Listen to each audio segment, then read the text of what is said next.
Donc pour cette fin de chapitre, je vous propose de faire le point.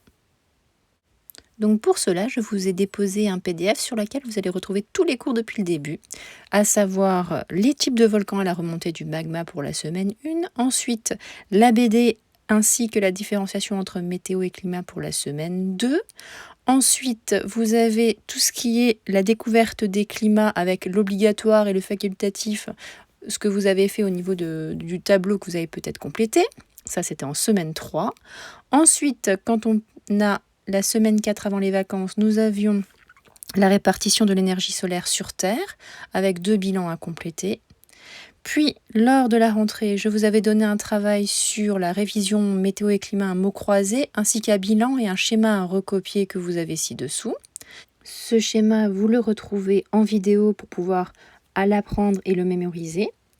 Puis, cette semaine, je vous avais donné un C'est pas sorcier avec une fiche à compléter où vous retrouvez tous ces éléments, vous pouvez vous corriger ou alors vous avez pu vous auto-corriger grâce à l'application sur Learning Apps. Maintenant, il s'agit d'apprendre tout ceci. Pour apprendre la leçon, je vous ai joint ce que j'appelle des flashcards, c'est-à-dire des cartes questions-réponses. Vous avez 16 questions au total qui y sont présentées. Dans un premier temps, il s'agit de découper ou de fabriquer ces cartes. Puis, il faudra indiquer la réponse au dos de chacune de ces cartes. Pour vous y aider, j'ai préparé cela grâce au flashcode Quizlet. Donc vous allez aller sur ce site sur lequel vous allez déjà trouver l'ensemble des questions que je vous ai proposées. Qu'est-ce que la météo, etc., etc. Vous allez déjà trouver l'ensemble des questions-réponses que vous pouvez compléter au fur et à mesure. Ainsi, si je m'occupe de la question de qu'est-ce que le climat, je pourrais mettre au dos que c'est la moyenne des températures et des précipitations sur une durée longue de 30 ans.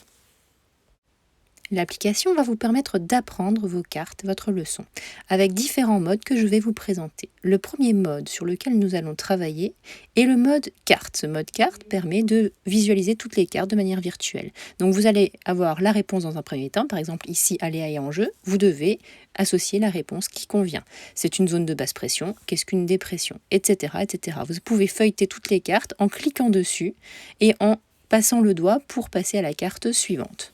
On va utiliser le mode associé. Ce mode est un jeu que je vais vous présenter. Vous allez avoir un ensemble de 6 questions-réponses, 12 cartes recto-verso, à vous de les associer. Donc par exemple, qu'est-ce que la convection?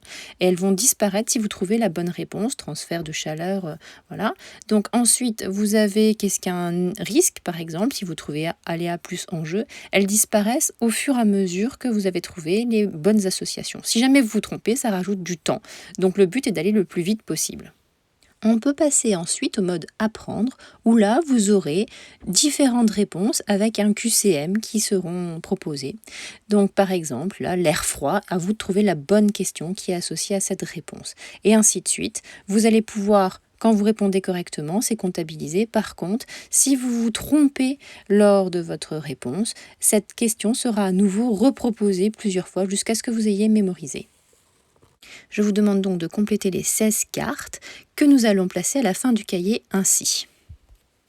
Vous allez placer 3 enveloppes, une rouge, une orange, une verte à la fin de votre cahier.